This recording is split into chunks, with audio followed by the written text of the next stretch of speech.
Welcome back, everybody, for another Deep Dive. This time, we're going to be looking at something a little bit different. Something you might not immediately think of as a leadership tool. Okay.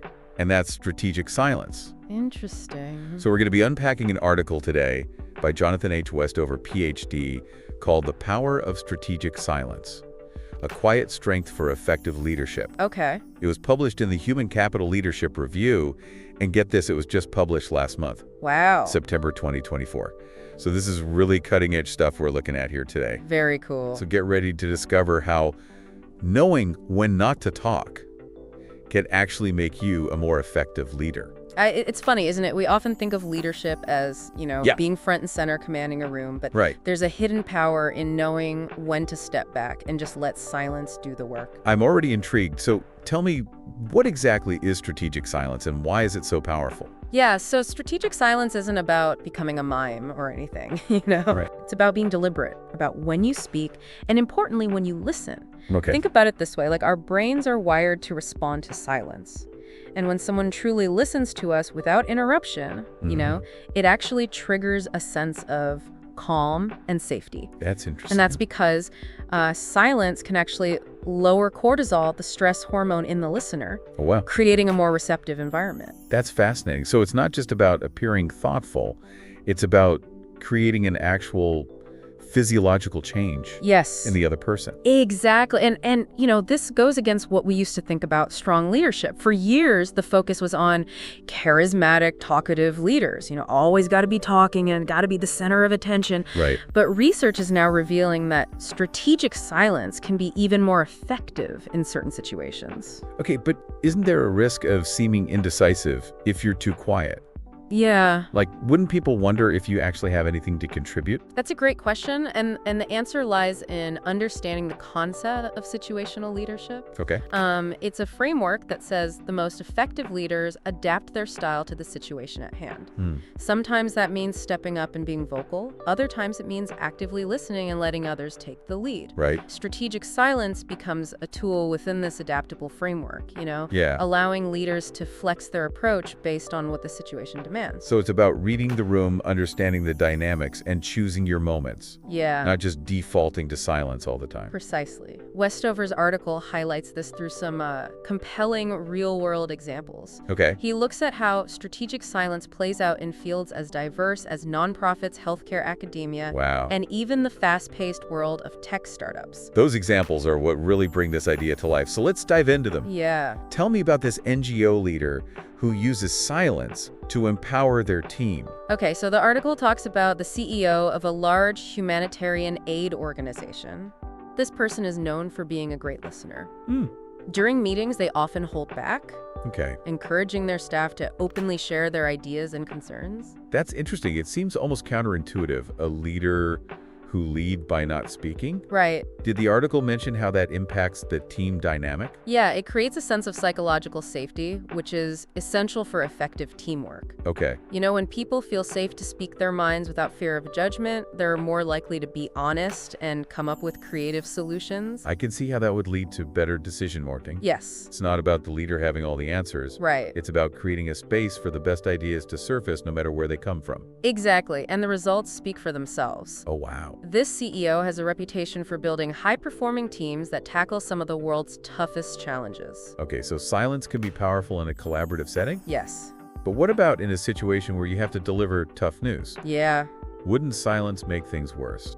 Actually, that's where it can be particularly effective. Really? Westover gives the example of a hospital administrator who has to make difficult announcements like budget cuts or policy changes. Okay. Instead of rushing to justify the decision, Yeah. this administrator intentionally pauses after delivering the news. Hold on, really? That's unexpected. What happens when they do that? It allows the staff time to process the information and react authentically. Okay. If the administrator immediately jumped in with explanations, it could come across as defensive or dismissive. Right.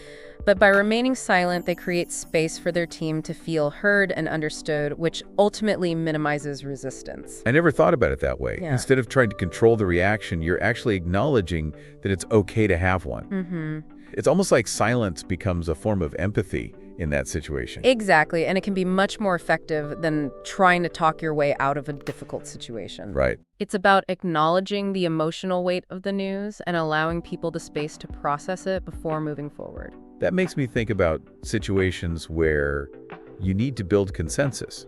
Yeah. Like in academia, Oh, yeah. things can get pretty heated in those faculty meetings, right? Absolutely, and that's where Westover's next example comes in. Okay. He highlights a university president who uses strategic silence during these often contentious gatherings. Okay. Instead of constantly interjecting or trying to steer the conversation. Yeah. This president strategically chooses when to speak, only offering a few carefully considered points throughout the entire meeting. So they're almost like a conductor letting the orchestra play, but stepping in at key moments to guide the overall performance. What effect does this have on the faculty? It allows for more open and robust discussion, Instead of reacting to the president's effort word, the faculty members are encouraged to engage with each other, debate ideas, and ultimately reach a consensus organically. It's about empowering them to own the process and the outcome rather than just following the leader's directives. Exactly. And this approach can be applied in so many different contexts. Yeah. Think about negotiations, for example. Okay. Sometimes the best tactic is to remain silent after the other party makes an offer. Oh, that's a good one. I could see how that would put the pressure back on them to justify their position or maybe even sweeten the deal. Right. It's like you're saying, I'm listening, but I'm not convinced yet. Right. It creates a sense of tension that can actually work in your favor. Okay. I have to hear about the last example, the tech startup founder. Okay. What's their strategic silence move? This one surprised me too. Imagine you're in a high-stakes investor pitch trying to secure funding for your dream project. Right. You've got limited time to impress these potential investors. Yeah. Most founders would try to cram as much information as possible into their allotted time. Right. But this particular founder takes a different approach. Don't leave me hanging. What do? Instead of using every last second to talk about their company, they actually reserve the final minute of their pitch for questions. Wow, that's bold. Most people would see that as a missed opportunity to sell themselves. But it's actually a brilliant strategy. It demonstrates a level of confidence and adaptability that investors find incredibly appealing. Okay. It says, I'm not just here to deliver a rehearsed speech. I'm here to have a real conversation and address your concerns. It also shows that they're not afraid of tough questions. Right. They're secure enough in their idea to be open to challenge. That's got to be a powerful signal to investors. It is, and it often leads to a much more engaging and productive conversation. So what we're seeing here is that strategic silence isn't a one-size-fits-all tactic. No. It's about understanding the context, the power dynamics, and then using silence in a way that advances your goals. Yeah. Whether you're leading a team, delivering difficult news, negotiating a deal, or pitching an idea, there's a way to leverage silence to your advantage. Exactly, and that's what makes this deep dive so valuable for you, the listener. Yeah. Whether you're a CEO, a manager, or someone just navigating the complexities of everyday life, Right. understanding the power of strategic silence can be a game changer. You know what's really striking me is that we've been talking about silence as a leadership tool, Yeah.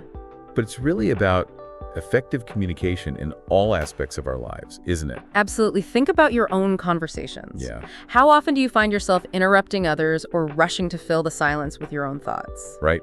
We're conditioned to avoid those moments of quiet. But what if those moments are actually where the real magic happens? It's almost like we're afraid of what we might discover if we actually stop talking for a moment. It's true, but when we embrace those pauses, we create space for deeper understanding, more authentic connection, and even unexpected breakthroughs. So how do we get better at this? I mean, it's one thing to understand the concepts of strategic silence, Right. but it's another thing to actually put it into practice. Right. What are some concrete steps we can take? Well, the first step is awareness. Start paying attention to your own communication patterns. Okay. Do you dominate conversations? Okay. Are you quick to offer solutions before fully understanding the problem? It's about noticing those ingrained habits that we often don't even realize we have. Exactly. Once you're more aware of your tendencies, you can start to identify situations where strategic silence might be beneficial. For instance, if you're in a meeting and someone presents a new idea, instead of immediately jumping in with your opinion, Yeah. try pausing for a few seconds, let the idea sink in, give others a chance to respond. You might be surprised by what emerges from that space. That's a great example. Or let's say you're in a heated discussion and things are starting to escalate. Oh. Instead of firing back with a defensive remark, try taking a breath and intentionally creating a moment of silence. It's like hitting the pause button on the conversation. Right. That would give everyone a chance to cool down and collect their thoughts before things spiral out of control. Exactly, and don't underestimate the power of nonverbal communication during these moments of silence. Okay. Maintaining eye contact, nodding your head, and using open body language can convey that you're engaged and listening even though you're not speaking. It's about being present, attentive, and receptive, even in those moments of quiet. Right, and remember, this is a skill that takes practice. Right. You won't become a master of strategic silence overnight, but the more you experiment, the more comfortable you'll become with using silence as a tool for more effective communication. Yeah, it's like anything else. The more you practice, the more natural it becomes. You know what I found really interesting in the article was how Westover talks about the connection between strategic silence and authenticity.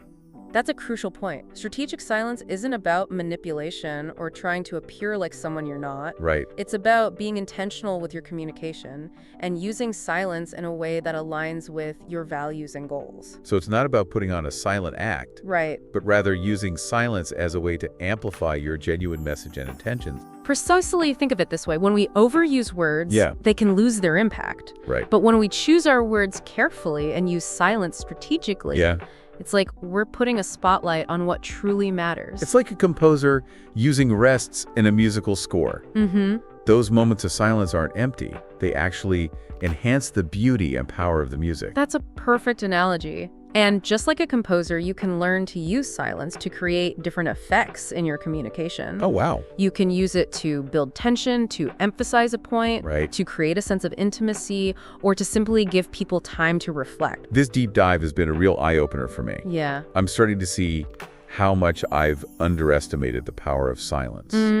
It's not just the absence of sound, it's a force in its own right. It really is. And the best part is that it's a tool available to everyone, regardless of their position or personality. You don't have to be a CEO or a world leader to benefit from strategic silence. So true, and that brings us to the challenge Westover leaves us with at the end of his article. Okay. He asks us to think about a recent interaction where strategic silence might have improved the outcome. Oh, interesting. How could we have used it differently? It's a powerful question that invites us to examine our own communication habits. And look for opportunities to be more intentional with our words and our silences. I know I'm going to be thinking about that question long after this deep dive ends. Me too. It's a reminder that sometimes the most powerful thing we can do is to simply be quiet and listen. Well said, and on that note, we'll wrap up this deep dive into the power of strategic silence. Thanks for joining us, and remember, sometimes the most profound statements are made in the absence of words.